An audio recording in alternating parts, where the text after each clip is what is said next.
وأشهد أن محمدا عبده ورسوله اللهم صل على محمد وعلى أزواجه وذريته كما صليت على آل إبراهيم وبارك على محمد وعلى أزواجه وذريته كما باركت على آل إبراهيم إنك حميد مجيد. Inshallah, tonight we continue translating the book by the Sheikh Muhammad ibn Ibrahim al-Na'im, how to increase the productivity of your lifespan. Tonight it is going to be the third section about being a mu'adhin, a caller for the adhan, or that you say like the mu'adhin says. أن تكون مؤذنا, that you be a caller. Okay, where are the parents? Where are the parents?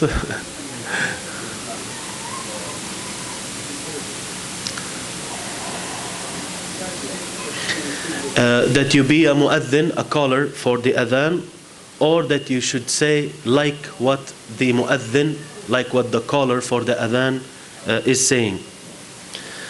The Sheikh said that, do you see all of these excellences and fada'il that were mentioned, excellences and distinguished rewards for that were mentioned in the book regarding as-salah, the rewards that the one whom Allah Azza wa Jal has accepted his salah, you've heard some of the rewards that he will get. If someone prayed Salat al-Jama'ah, congregational prayer in the masjid, inshallah, you have heard different rewards for that. The Sheikh said that the mu'adhin, the caller of the adhan, he will receive more than that. He said, let us look into this matter and look into the sea of excellences, of virtues that Allah Azza wa Jal has given the people, that many people are heedless from it, many people don't know about it. He said that the Messenger sallallahu alaihi wasallam informed his noble companions, he informed them of a number of excellences for the adhan and the mu'adhinin, the caller, the call to prayer and the callers to prayers. He said, to a point that a man from the Sahaba radiallahu anhum, he came asking how can he achieve the same reward like the reward of the callers of the adhan. Abdullah ibn Amr radiallahu anhuma, he mentioned that a man came and said, O Rasulullah, inna al-mu'adhinin yafdulunana, ya Rasulullah, O Rasulullah, surely the callers to adhan, they excel over us. The callers to adhan, they excel over us. So Rasulullah sallallahu alayhi wasallam said to him, قل كما يقولون, قل كما يقولون, فإذا انتهيت فسل تعطه. He said to him, say like what they say, say like they say, yani answer, respond to the mu'adhin. So if you finish, then ask and you will be given it. Ask and you will be given it. This hadith is in the Musnad of Imam Ahmad, the Sunan of Abi Dawood, and it is in Sahih al-Jami' al-Saghir, hadith 4403. The Sheikh said it's as if this noble companion, he is asking, what do you command us? What do you command us? What action can we do in order to reach, in order to achieve the same reward, in order to catch up with them regarding the reward that they're getting? So Rasulullah sallallahu alaihi wasallam told him, say like they are saying, meaning except for hayya ala salah and hayya ala al-falah, then you say la hawla wa la quwwata illa billah. Say like what they say, so then you will attain the reward, the same reward like they do. Then Rasulullah sallallahu alaihi wasallam gave him an extra benefit in answering this question by saying, if you finish, then ask and you will be given. ask and you will be given what you ask for. So if you finished from the answering, if you finished answering the mu'adhin, then ask Allah subhanahu wa ta'ala and He will answer your dua. The Shaykh said, then what is the reward that the mu'adhin will attain, so that we know this reward in order for us to be callers for prayer, or at least we say like they say.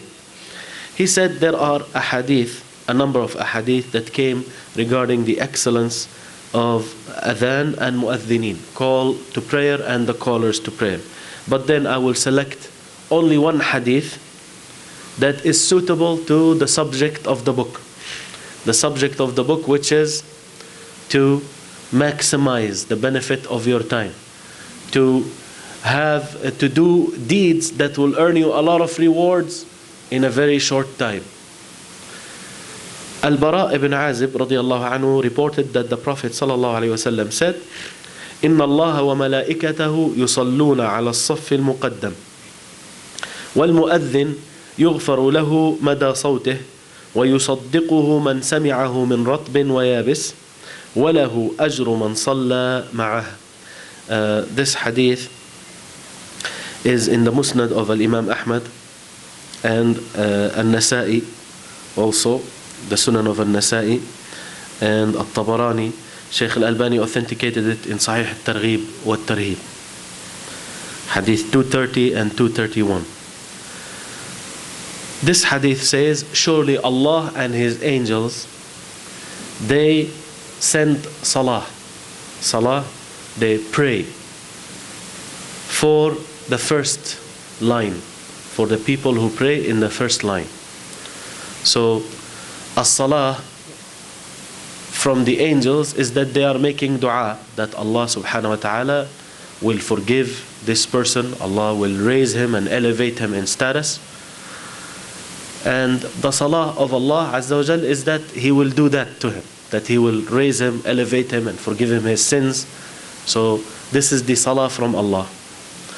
The salah from the angels is that they are asking Allah to do just that for this person, to forgive him and to raise him and elevate his status and position. So Allah and His angels, they say salat on the first line, and the mu'adhin, the caller, he will be forgiven as far as his voice will reach. He will be forgiven as far as his voice will reach. And everyone who hears him, he will testify to him.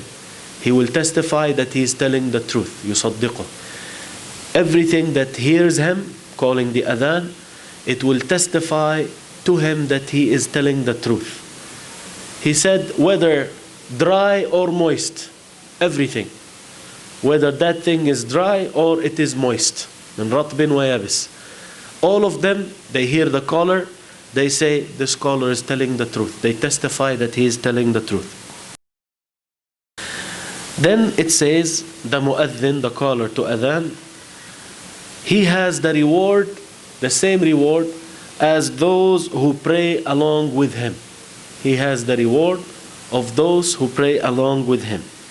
The Shaykh said that if we just suffice ourselves, it's enough for us to explain the reward of just this last word that was mentioned in the hadith, then what is the amount of that? He said, imagine, my Muslim brother, if in the masjid in your area, let's say at least there is 100 people who are praying in every salah. So if you are a caller, or if you are someone who responds, who repeats the same as the mu'adhin is saying, then you will have the reward of 100 people, 100 praying people. That is to be added to your reward that was mentioned previously in the previous sections. 27 times the reward and the likes of that. Which includes 27 times the reward of salah, the reward of one hajjah, and by going to the masjid and praying congregational prayer, and also the reward for the steps that you are making to the masjid, and many more rewards other than that.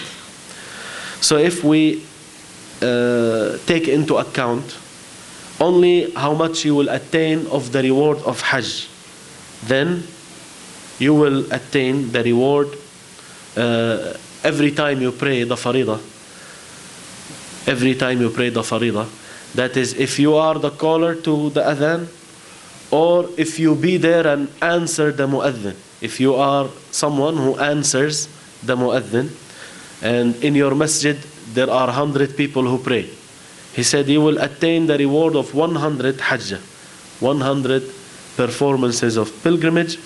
That is, if we assume there is 100 people who pray. And in one day, if this is 5 daily prayers and every prayer there is 100, then you will get the reward of 500 hajjah. 5 prayers times 100. So it is as if you lived 500 years and you performed hajj every year of those years that you live. So how about then, he said, if you call the adhan to the Jumu'ah, or if you answer the call of the mu'adhin, of the caller, and in the masjid there are thousands of people. So what is the reward that you are going to attain? And how about if you call the adhan, or you answered the mu'adhin for Salat al-Isha or Salat al-Fajr? Your life will even increase more. Your lifespan will increase even more, because of what Uthman ibn Affan radiallahu anhu narrated, that Rasulullah sallallahu alayhi wasallam said, the one who prays Isha in congregation, it's as if he had performed night prayers half of the night. And the one who prays Isha and Fajr in congregation, then it's as if he performed night prayers all night long.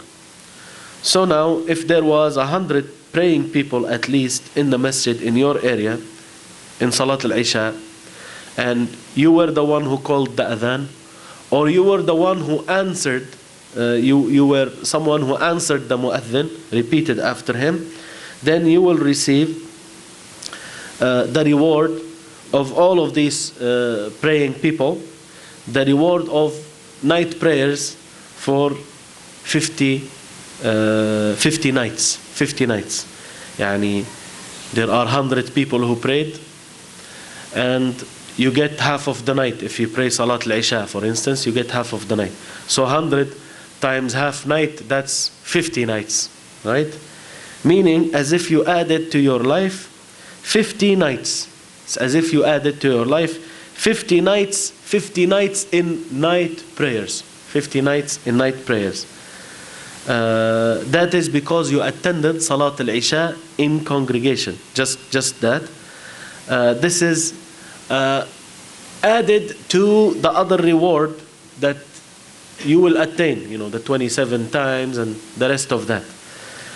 As for the case, if you did that for both Salat al-Fajr, also for Salat al-Fajr and Salat al-Isha, then the reward is doubled, 100 nights of night prayers. So imagine, the Sheikh is saying, imagine how much of the reward you will get. Reflect and ponder over that.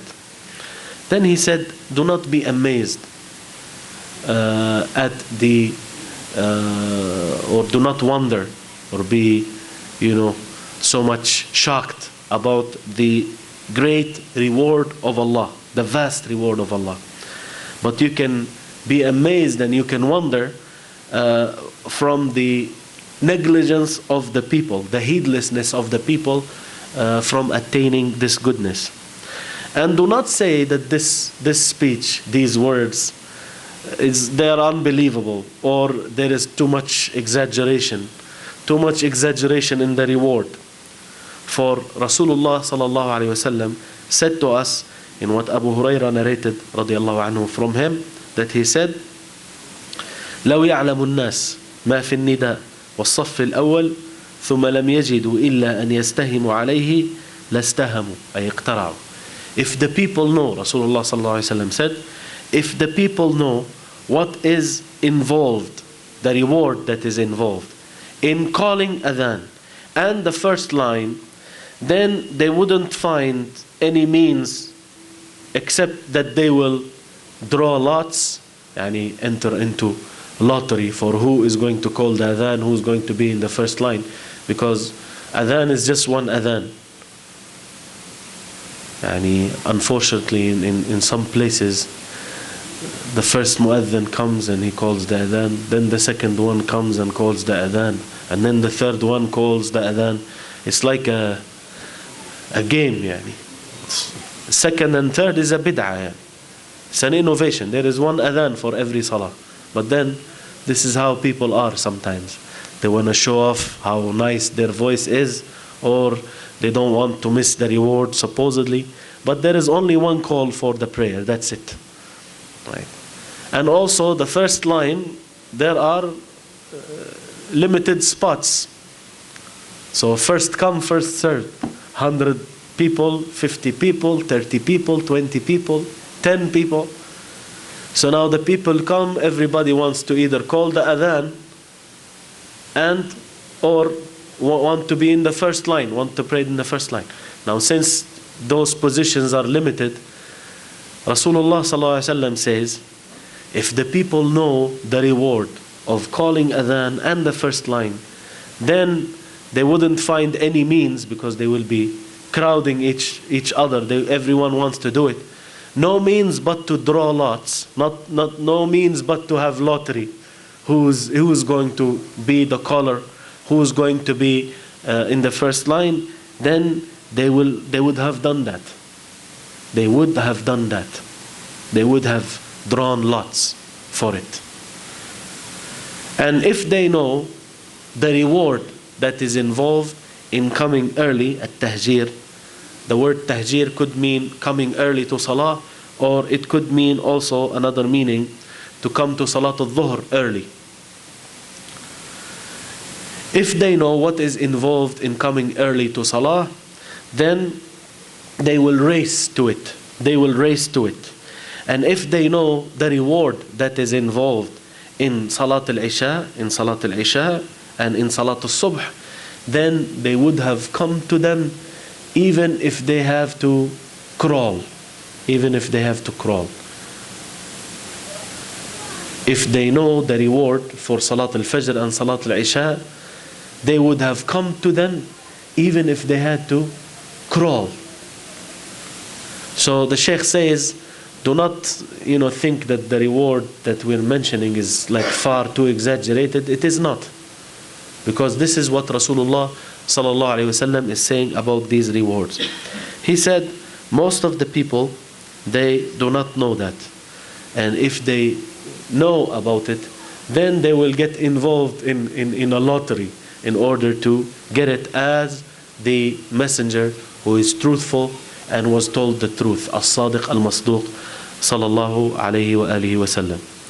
So the Sheikh said, so oh my Muslim brother, are you going to say like what the caller is saying, the muadhin, or are you going to miss this daily reward 5 times a day? For if the people know this great excellence from Allah Azza wa Jal, then they wouldn't get busy by the talk that they talk about, and they wouldn't be busy by the actions that they do while the adhan is being called.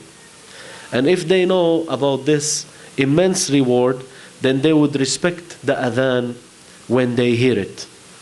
Likewise, the young amongst them, the children, they will also respect the adhan, following the example of their parents.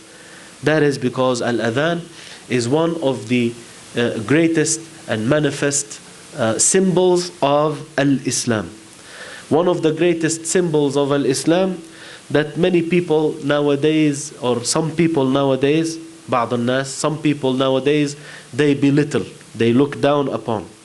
Umar radiallahu anhu, he asked a people, he told them,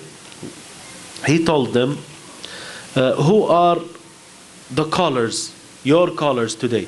Man mu'adhinukum. Who are the people who call the adhan for you?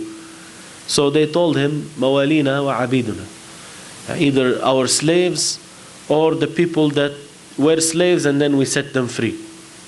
These are the ones who call the adhan for us. So he said, Inna dhalika lanaqsun kabir. There is a great deficiency, a big deficiency in you.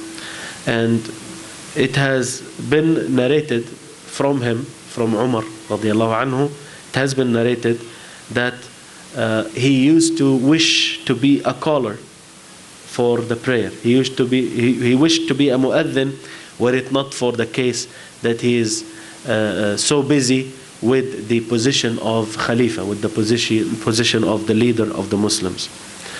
The Shaykh said, as for the woman, then she has a share in this regard. This issue that is easy, that is made easy, answering the mu'adhin. He said, actually for the woman, she has a share in all of the other things also that are mentioned in this book. For the Muslim woman, she can say like what the mu'adhin is saying, so she will earn the reward that the mu'adhin will get. So she will attain, by answering the mu'adhin, she will attain reward of Hajj for as many praying people there are in the masjid. And even if she did not pray with the men in the masjid, even if she was during her period, hayd period or nifas, postpartum bleeding, if she hears that and she answers the mu'adhin, then she will get the same reward. The Shaykh said, فَلِلَّهِ الْحَمْدُ وَالْمِنَّةِ عَلَى فَضْلِهِ الْوَاسِعِ. To Allah belong all the praise and all the favor for this vast excellence that He has provided the Muslims with. Of course, those who live in non-Muslim lands, they are deprived, they are underprivileged in terms of the adhan. In order to answer the mu'adhin, you have to come to the masjid, and you have to come early. You have to be present when the mu'adhin is going to call the adhan. In the land of Islam, they call the adhan out loud. So even if you are home, then you can answer the mu'adhin and then go to the masjid, right? But this is a deficiency. We are lacking this here, as even in the areas where adhan is allowed to be called out loud, then these are not many places, and you find a masjid here and then after another half hour for you to find another masjid, unlike the land of Islam where you can hear from home, you can hear 3 or 4 adhans sometimes from your place. So this is the case. Allahu al-Musta'an. So anyhow, at least when we are in the masjid, if the adhan is being called, then we need to be quiet and we need to try to follow the mu'adhin, say exactly what he says, except for hayya ala salah and hayya ala al-falah. You say la hawla wa la quwwata illa billah, and the rest you say like him, and inshallah you will get the same reward as the mu'adhin. It's just that you need to basically withhold yourself from speaking or talking or doing anything else while the adhan is being called. Answer the mu'adhin, and then after that you can get involved in what you want, so that you will not miss this great reward that is mentioned here. وَلَهُ أَجْرُ مَنْ صَلَّى مَعَهُ. The mu'adhin, he has the reward of the one of the people who pray along with him. And if you answer the mu'adhin and respond to what he says, then inshallah you will get the same reward as him. So in this masjid maybe we are 30 or sometimes 50 people. If we answer the mu'adhin when he is calling the adhan, and then we pray, then like the mu'adhin, he will get the reward for all of 50 who are here, and then we also, because we answered him, we get the same reward. This is aside from the 27 times of the salah for yourself, aside from the hajjah, the reward of hajj, and so on, so forth. So that was the third section about al-adhan and how to elongate your life or bring blessings into your life through being a mu'adhin or someone who responds to the mu'adhin when he calls to the prayer. The fourth section is as-siyam, fasting. The Sheikh said that the Prophet ﷺ encouraged the Muslims to fast a lot of voluntary fast, all the days of the year, whether it is summer or winter. Rasulullah ﷺ encouraged fasting the days of Mondays and Thursdays, the white days, 13, 14 and 15 of every month. Also the month of Sha'ban and 10 days of Dhul Hijjah, the month of Al-Muharram, and other than that. Rather, Rasulullah ﷺ, he made the best of fasting is the one who made half of his life fasting. That is the best of fast, is to fast half of your life. And that is what is in the siyam of Dawood alayhi as-salatu was-salam. He was fasting one day and breaking the fast one day. يَصُومُ يَوْمًا وَيُفْطِرُ يَوْمًا. This is why many of the pious predecessors, they spent, rahimahumullah, they spent most of their days in fasting, to a point that some of them went a little bit over and they fasted forever. They fasted every day. And this is something that is not the Sunnah. Rasulullah ﷺ forbade fasting forever. And maybe the Sheikh said that maybe those who did that from the pious predecessors, maybe the narration did not reach them. And the narration says, he mentioned it in the footnote, في صحيح البخاري, لا صام من صام الأبد. Hadith Abdullah bin Amr radiyallahu anhuma, that Rasulullah sallallahu alaihi wasallam said, the one who fasts forever, he didn't fast. He did not fast. So it is not allowed, Islamically speaking, to fast every day of your life. The best you can do is to fast one day and break fast one day, like the fasting of Dawood. He said all of this, the pious predecessors, they were doing this out of them being so careful and diligent, rahimahullah ta'ala, that they will have on their scale a huge number of days in their life that has been spent into fasting. So from this aspect, and from the aspect of being diligent and careful to compete with those great people, there are means by which we can elongate our lifespans in an indirect way by attaining the reward of fasting days that will increase, that will be more than years, that will be even more than years in our lives. He said, here are some examples.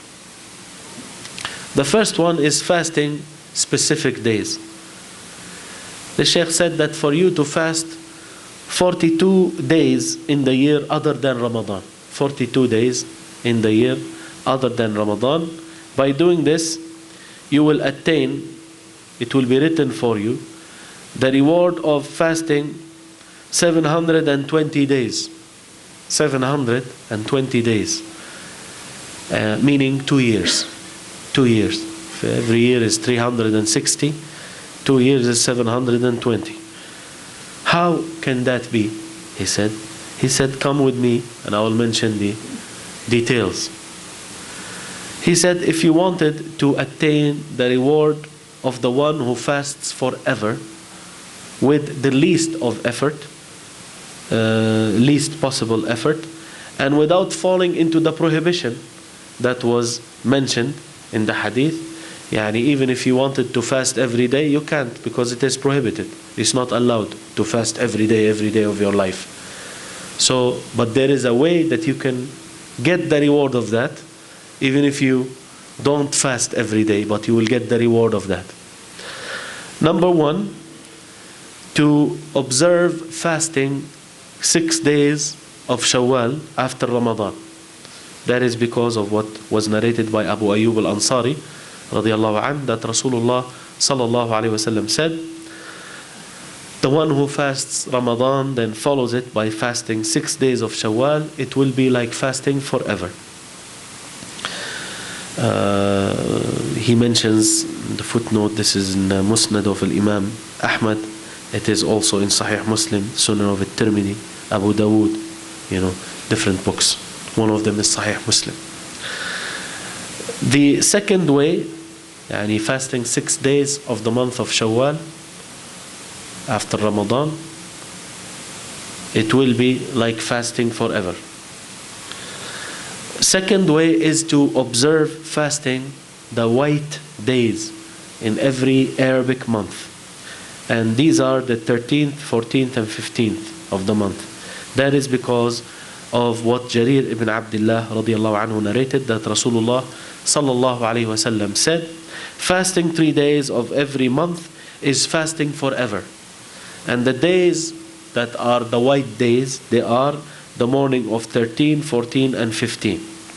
This is narrated by Al-Imam Al-Nasa'i, Abu Ya'la, Al-Bayhaqi, and in Sahih Muslim, the wording of it is صُمْ مِنْ كُلِّ شَهْرٍ ثَلَاثَةَ أَيَّامٍ فَذَلِكَ صَوْمُ الدَّهْرِ. In Sahih Muslim it says, fast of every month 3 days, then that is equal to fasting forever. This is from the hadith of Abdullah ibn Amr ibn al-As radiyallahu anhuma. So you fast the 13, 14 or 15, or fasting any 3 days that you want from the month. And that is because of what Abu Dharr al-Ghifari radiyallahu anhu narrated, that Rasulullah sallallahu alayhi wasallam said, من صام من كل شهر ثلاثة أيام فذلك صيام الدهر. The one who fasts in every month 3 days, then that is fasting forever. فأنزل الله عز وجل تصديق ذلك. Allah Azza wa Jal sent down revelation confirming that in His book. Allah said, من جاء بالحسنة فله عشر أمثالها. The one who comes with one good deed, he will get 10 times the reward. At the day will be equal to fasting 10 days. Fasting 1 day is like fasting 10 days.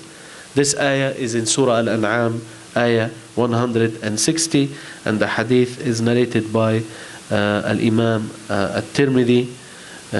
It's in other books also, Nasa'i, and Sheikh Al-Albani authenticated it in Sahih Sunan At-Tirmidhi, hadith 609. So the Sheikh said now, the summary of what has preceded is that if you continue to fast 6 days of the month of Shawwal after Ramadan, then it will be written for you the reward of fasting 1 full year. Not only that, but if you add more to that, and you fast 3 days of every month, meaning what is equal to 36 days in the year, then what will be written for you is the reward of fasting another year. And if you continue to observe this way, this action, these two actions, fasting 6 days of the month of Shawwal every year, and 3 days of every month, then it will be written for you the reward of 2 years. And in this way, we can conclude that by you fasting 42 days only in the year, other than Ramadan, the Sheikh, the way he counted it, 36 days, 12 times 3, that's 36, plus the 6 days of Shawwal. Right? This is how he came up with 42. He said that by fasting 42 days in the year, it's as if you fasted 2 years, 720 days. So you will get the reward of 720 days. So if you continue to do this every year, if you continue to do this every year for 10 years, then what it will be written? What will be written for you is fasting 20 years. Because 2 years in a year times 10, that's 20 years of fasting, while you actually did not fast except 420 days, meaning 1 year and 2 months other than Ramadan. 1 year and 2 months other than Ramadan, but then it will be as if you fasted 20 years. Yani 42 days times 10 years, that's 420. You only fasted 420, but then you are getting the reward of 20 years of fasting. 20 years of fasting. The Sheikh said that many people, they observe fasting the 6 days of Shawwal after Ramadan, walillahi alhamd. So if you are sufficed with just that, then it will be written for you as if you fasted forever, meaning the whole year. So if you fast just the 6 days of Shawwal, it's as if you fasted the whole year. As for the case, if you continue, you go on and you do the second deed, which is fasting 3 days in every month, then it will be written for you on top of that fasting, it will be written for you the fasting of another lifetime. The fasting of another lifetime. صيام دهر آخر. It's as if you are fasting, you spent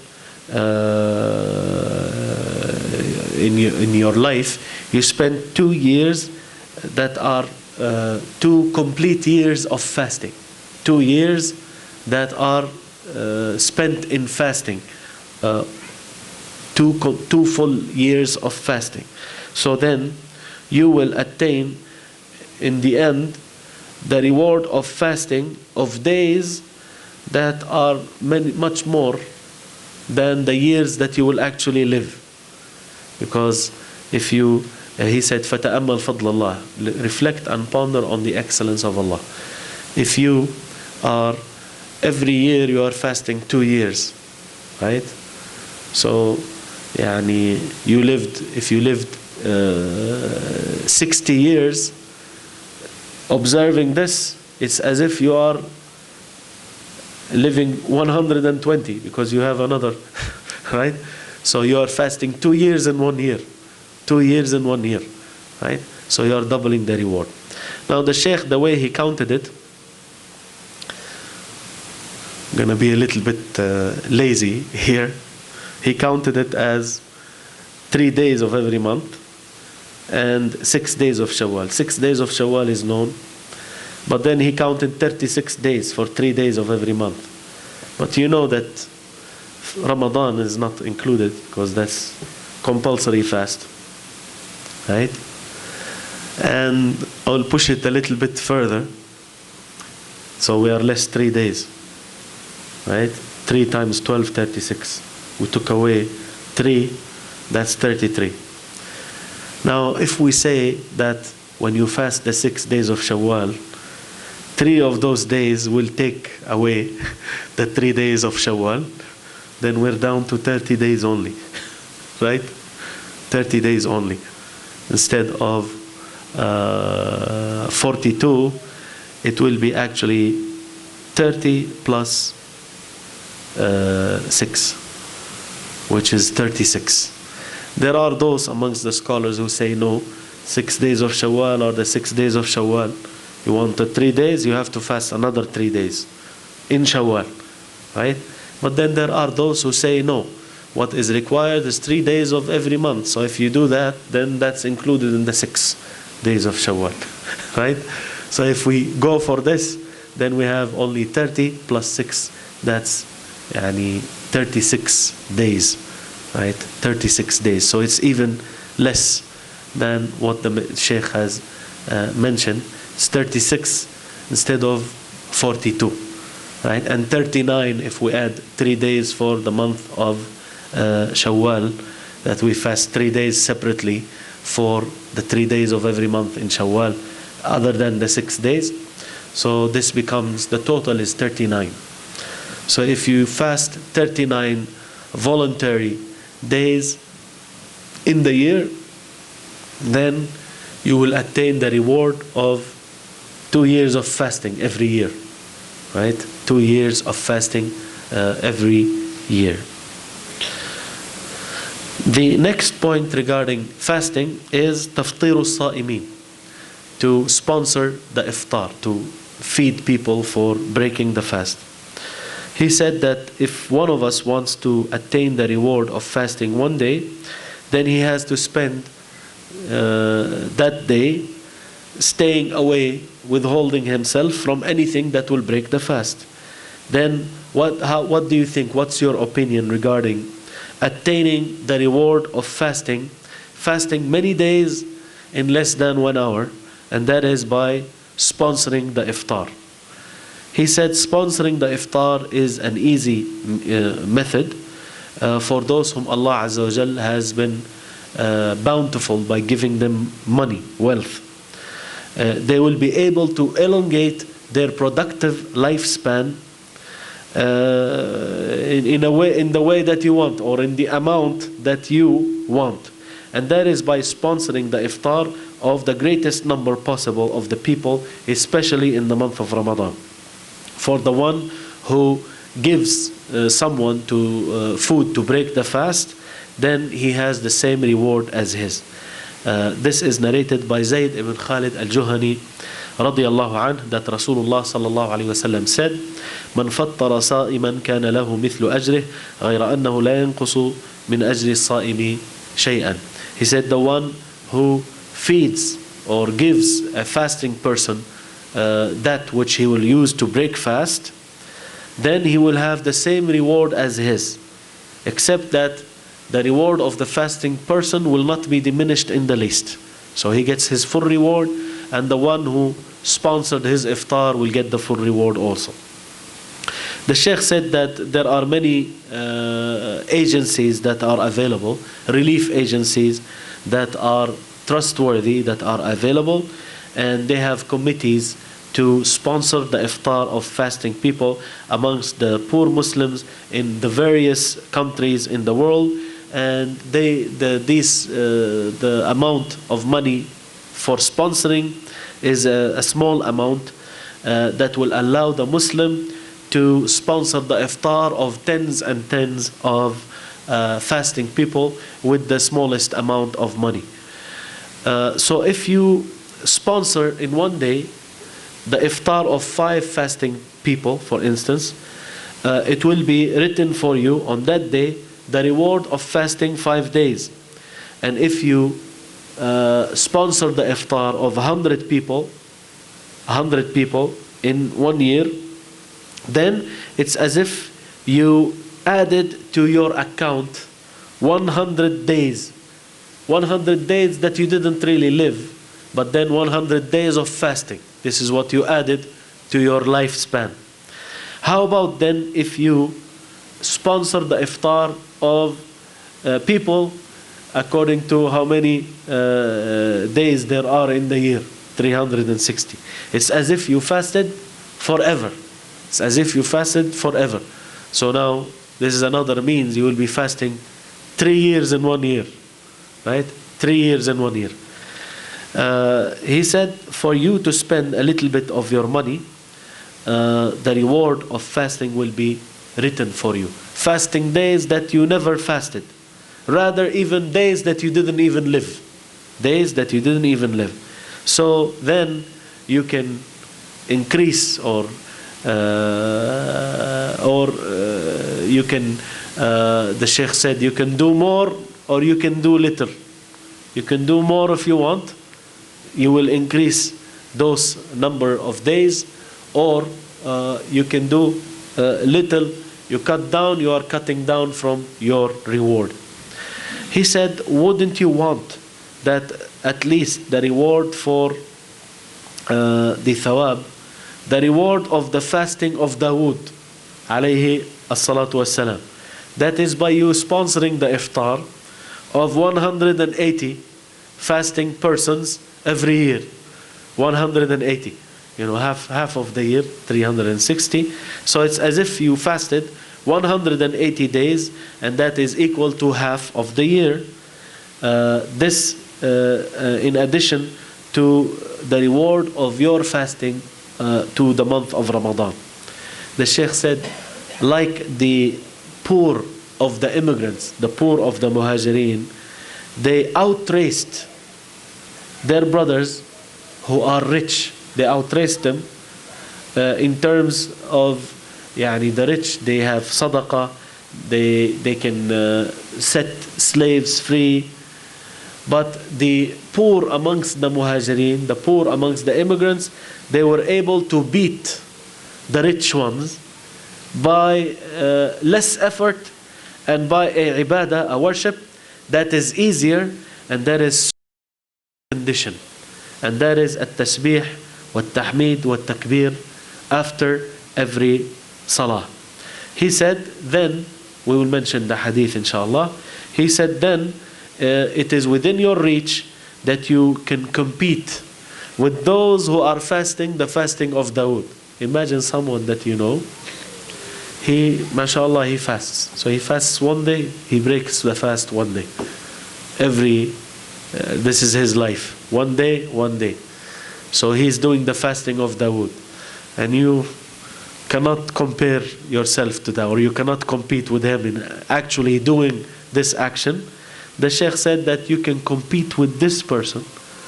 You can compete with him by doing what we mentioned. Yeah.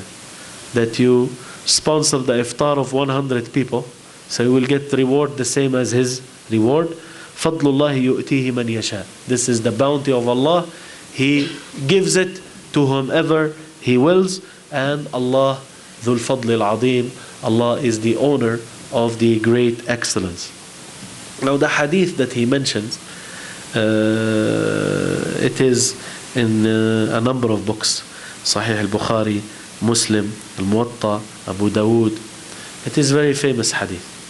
And the point from that hadith that he's using is that less effort and easy action, but then the reward of it beats the reward of people who spend a lot of their money. And this is the hadith of Abi Hurairah radiallahu anhu, that the poor amongst the immigrants, they came to the Messenger sallallahu alaihi wasallam and said, قد ذهب أهل الدثور بالدرجات والعلا والنعيم المقيم. That the people who are rich, the people who have wealth, they took away, or they had the highest degrees and levels, and the perpetual bliss, the perpetual enjoyment in paradise. The poor Muslims, they came to Rasulullah ﷺ saying that the rich ones, they took all the reward, the levels of paradise, the enjoyment that is everlasting and continuous. He said, alayhi salatu wasalam, وَمَا ذَاك? How is that? What is this? They told him, يُصَلُّونَ كَمَا نُصَلِّي. They pray like we pray. And this is the poor talking about the rich. The rich, they pray like we pray. And they fast like we fast. And they give sadaqah.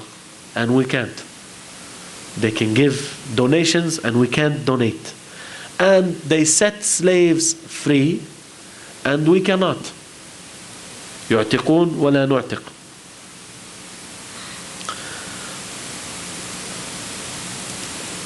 In one narration, يحجون ويجاهدون.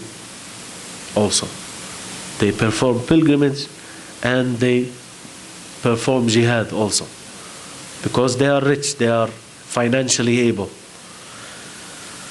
So Rasulullah sallallahu alaihi wasallam said to them, shall I teach you something by which you will catch up with those who outraced you, and you will outrace those who are behind you, or those who are after you, And no one will be better than you except the one who does like you do. The one who does like you do. So now, those rich Muslims, they have the ability to give sadaqah, to set slaves free, to perform hajj voluntary, to perform jihad, and so on and so forth. Rasulullah ﷺ is telling them that he will teach them something by which if they stick to, then they will beat the others. They will outrace those people, the rich ones. And not only that, they will outrace them in a way that no one can reach them.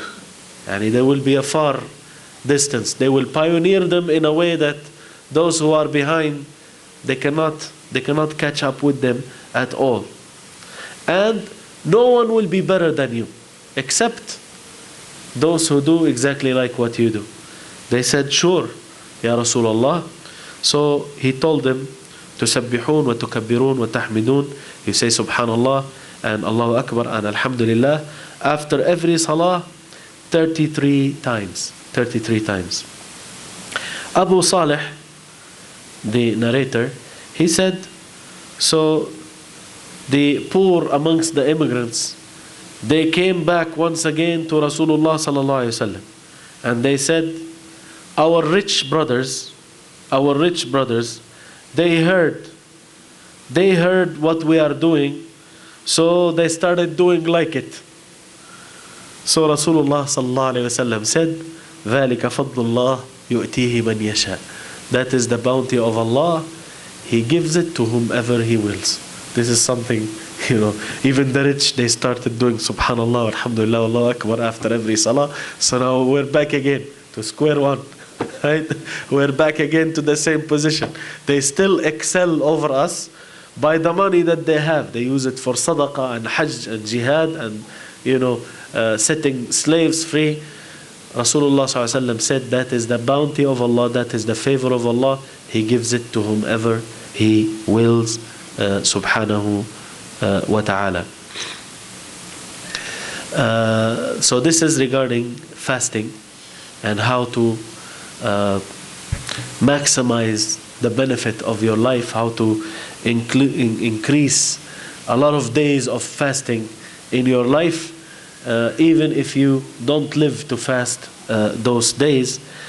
He mentioned here that fasting the 6 days in the month of Shawwal, and fasting 3 days of every month, and sponsoring the iftar of people.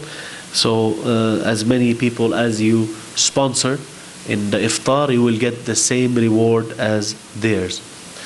Let me mention the last, the section 5, and that is قيام ليلة القدر. قيام ليلة القدر, spending night of decree in prayer, in night prayer. The Sheikh said that you should be careful and diligent to perform qiyam, night prayer, during the last 10 of Ramadan. Even if you end up delaying your worldly affairs, because maybe you will be lucky to pray, to perform night prayers during Laylatul Qadr. For qiyam during Laylatul Qadr is a great business that you cannot miss. You cannot replace. It's a great business that you cannot replace. The qiyam of Laylatul Qadr, which is Laylatul Qadr, is one of the odd numbered nights of the last 10 of the month of Ramadan. Qiyam of Laylatul Qadr, performing night prayer in it, is better in the sight of Allah than the worship of 1,000 months that doesn't have Laylatul Qadr in it.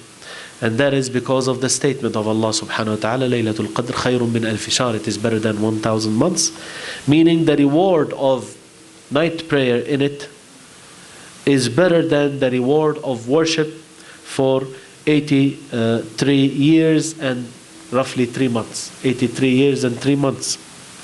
And if the Muslim matched Laylatul Qadr, and he prayed in it for 20 years, then what will be written for him by the will of Allah is the reward that is more than the reward of the one who worshipped Allah 1,666 years. 1,666 years. And if you get Laylatul Qadr for 20 years, then this is more than the reward of worshipping Allah 1,666 years. That is one night. One night every year for 20 years, the Sheikh said. He said, isn't this an extra lifespan? Long extra lifespan that will be recorded in your book of good deeds. You will never dream to achieve this and to have it be done a reality. To فعلا يعني to worship Allah for 1,666 years, right, in worship. This is imaginary. You cannot do that.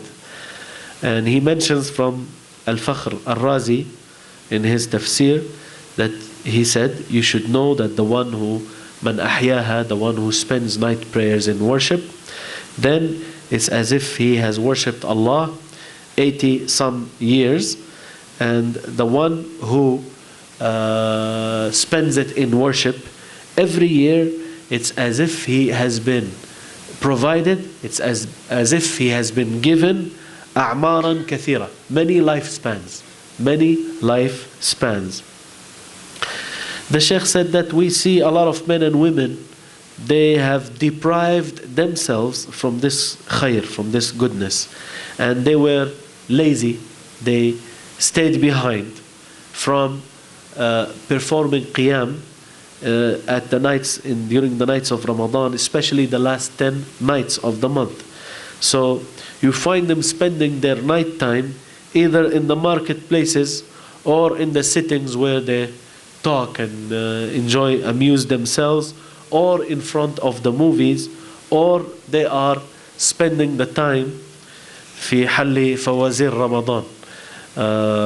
They're spending the time solving the problems or the questions that every year they have in Ramadan. Lots of TV shows, they ask questions, and if you answer the right question, the correct answer, then they give you this and they give you that. So the people spend their time solving these problems or these questions that they give them, answering these questions.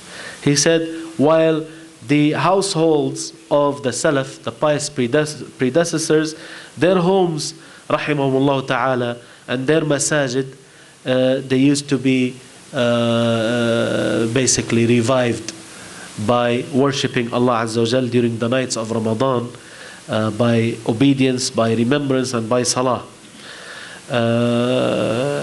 The Sheikh said that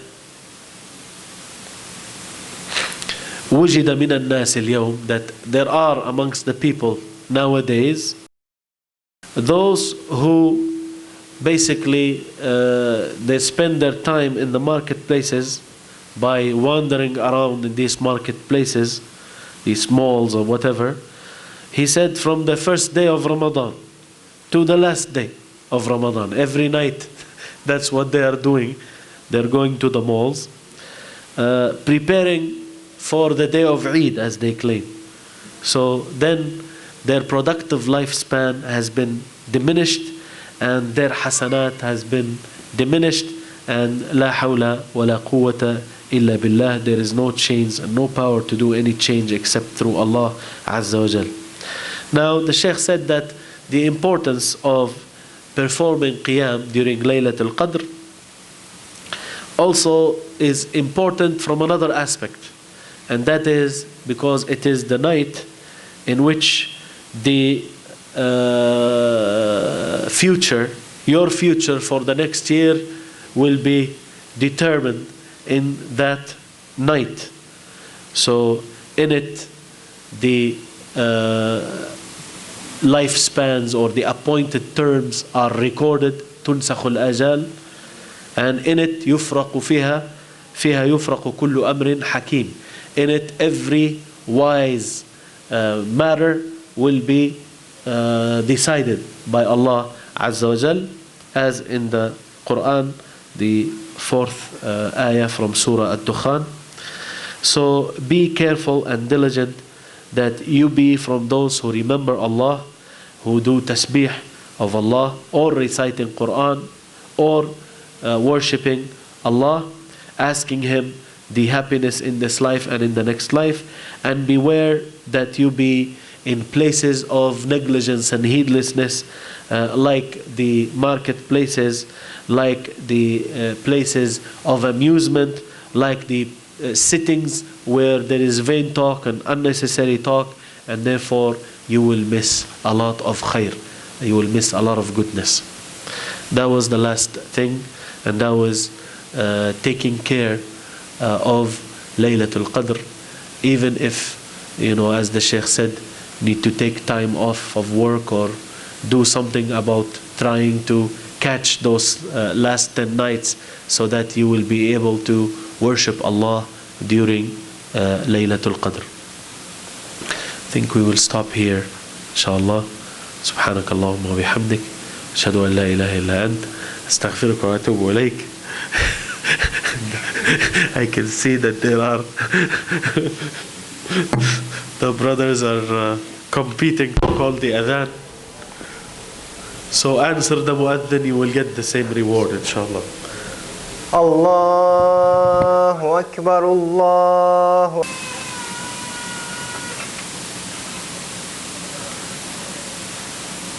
لا إله إلا الله أشهد أن لا إله إلا الله.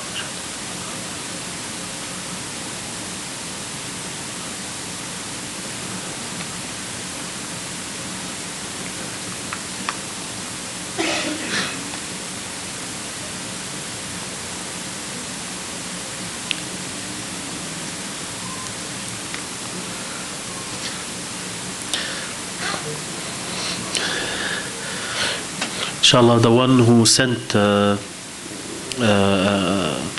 piece of paper about advice, inshallah, after Salah I will be available for that, inshallah ta'ala.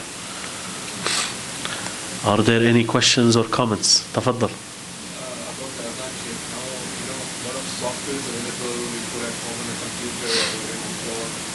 So how do you escape that kind of situation?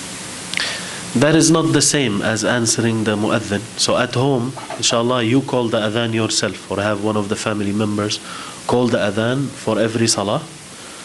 And basically that's it. Yani, it's the answering the recording is not the same as answering the muadhin live. So if you happen to pray at home, if you don't pray in the masjid, then you call adhan at home yourself, or have one of the members, have one of the members of the family call the adhan and you answer the muadhin, inshallah. Allah knows best. Yes. The same would be like for the sisters who are there. The same. For the sisters who are prayer. The sisters who hear the adhan and respond to it, it's fine, yeah. Whoever hears the adhan and responds, he will get the same reward. Is it clear? No, but if they don't hear the adhan, it's time to leave the prayer. Before the adhan. They can call the adhan at home. It's not a must. It's not a must. Yani, but then calling the adhan at home is a good thing. So the time of salah comes in, call the adhan, that is good. Yes. The difference of adhan between Fajr and Prayer Fajr. There is one extra thing, Salat al-Fajr, how important is that? That can fulfill your mind. Because I heard here in Canada, they don't repeat this. Yes. I think we still have 5 minutes, right? Yes, so yes, the question is about as-salatu khayrun min an-nawm in Salat al-Fajr. This is part of the adhan in Salatul Fajr. Salatul Fajr, the sunnah is to have 2 adhans for Salatul Fajr. One adhan before the time. It is to wake up the people for Salatul Fajr. The second adhan is done exactly at the time. And Rasulullah ﷺ had 2 callers who called for prayers. And the time difference between the 2 is the time it takes this one to come up, to go up, the first one to come down, and the second one to go up and call the adhan. So there isn't much time difference between the 2, maybe 10 minutes or so. In some countries nowadays they will call the first adhan exactly 1 hour before the time the adhan comes in. Right? So if Fajr is at 5, they will call the first adhan at 4. And then at 5 they will call adhan again. Right? So this is the case for the adhan. Now because here we don't call the adhan outside, right? So there is only one adhan. There is only one adhan. That's why sometimes you hear it, sometimes you don't, depend on where you go. Because they will do only one adhan, not 2 adhans. Because the first one, to wake up the people. Wake up who? Because the adhan, they don't hear it here. It's just done within the masjid. The issue is, when do you use as-salatu khayrun min an-nawm? When do you use it? Now, in the hadith, it is in the adhan, the first adhan. Right? The first adhan. But then, you have the first adhan, the second adhan, and you have iqama. Iqama is called adhan too. Like in the hadith, بين كل أذانين صلاة. Between every 2 adhans, there is salah. 2 adhans meaning adhan and iqama. Right? So now, for as-salatu khayrun min an-nawm, which adhan is it, should it be in? Is it the adhan that is before the time, or the adhan which is on time? Some scholars said this, some scholars said that. So now it says that it should be in the first adhan. If you look at the adhan that is done on time, it is first compared to the iqama. So that would be first, and the iqama is the second. If you take it as it is, yani the first adhan, meaning the one before the time, then that is where you put it. And this is the choice of a number of scholars, because as-salatu khayrun min an-nawm is meant to wake up the people. You know that prayer is better than sleep.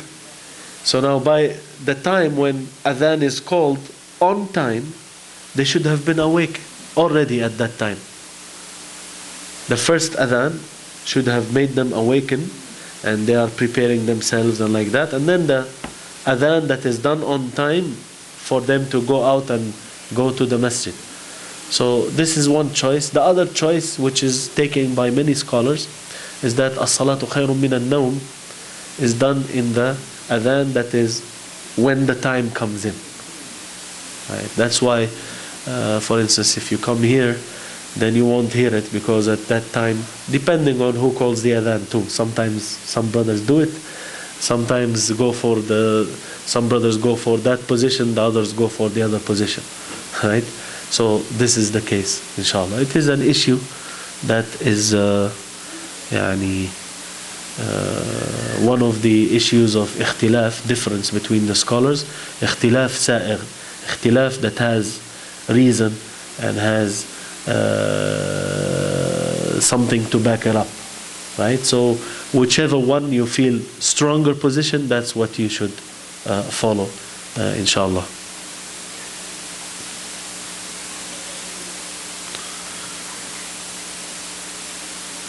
Can females call the adhan at home? The same question as the brother.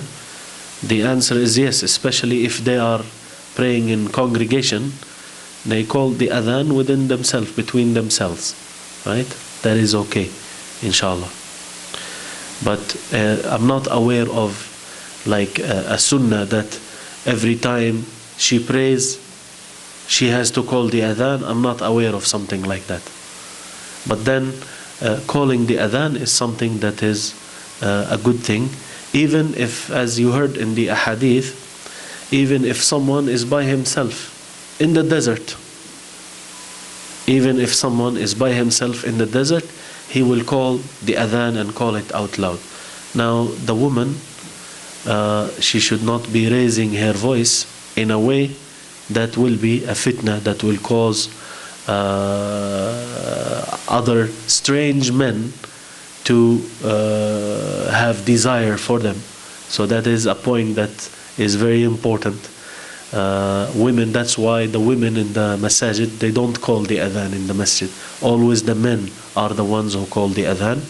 So if they call at home, they will not raise up their voices loud in a way that they will cause fitna for others. But then within themselves, especially if they pray in congregation, that is something that is good. Allah knows best. Jazakumullahu khairan. Subhanakallahumma bihamdik. Ashhadu an la ilaha illa ant. Astaghfiruka wa atubu ilayk.